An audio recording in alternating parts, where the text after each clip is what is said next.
उसके चेहरे पर ऐसी ही मुस्कुराहट थी जो मुझे तुम्हारे चेहरे पर हमेशा से नजर आती है नूर। ये तो बहुत अजीब इत्तेफाक है।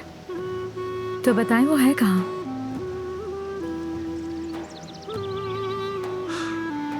बस मैं उम्मीद ही कर सकता हूँ कि खुश हो। चलो चलो, देर हो गई, मैं तुम्हें घर छोड़ देता हूँ। करीम साहब, आपसे बात करना बहुत अच्छा लगा।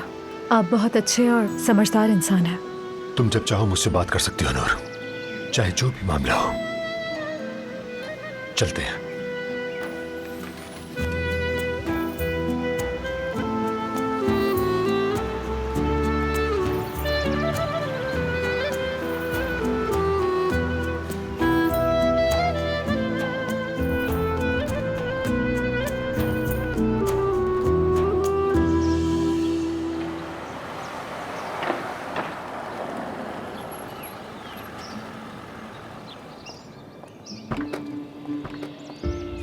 वेलकम होम बेटा।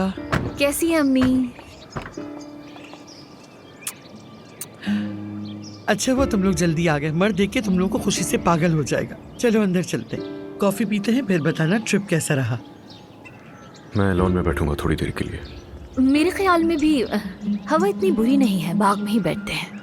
और मर्द को भी बाग में ही बैठकर खुशामदीद कहूंगी। ठंड नहीं लग रही तुम्हें? अगर सर्दी लगी तो तुम्हारी जैकेट ले लूंगी मेरी जान। चलो ना, मर्द भी बहुत खुश हो जाएगा, यहीं पर बैठते हैं।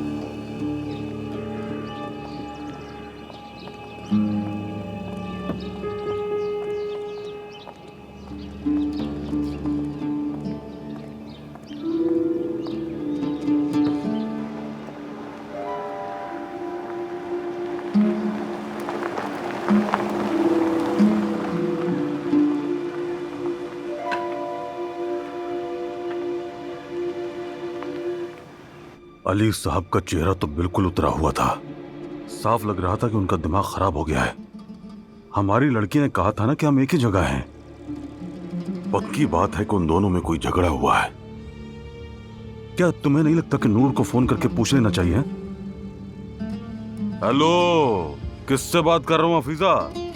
बस करें नैयर साहब, मेरे पास नूर के अलावा और भी परेशानियां हैं। बस चुप रहो तुम, चुप। हाँ, जैसा कि आप समझ सकती हैं अम्मी, हमारी छुट्टियां बहुत मजेदार थी। ताज़ा हवा लेना अच्छा लगा मुझे। हालांकि रश बहुत था, लेकिन चलो कोई बात नहीं। ये मोहब्बत बदुआ बन गई है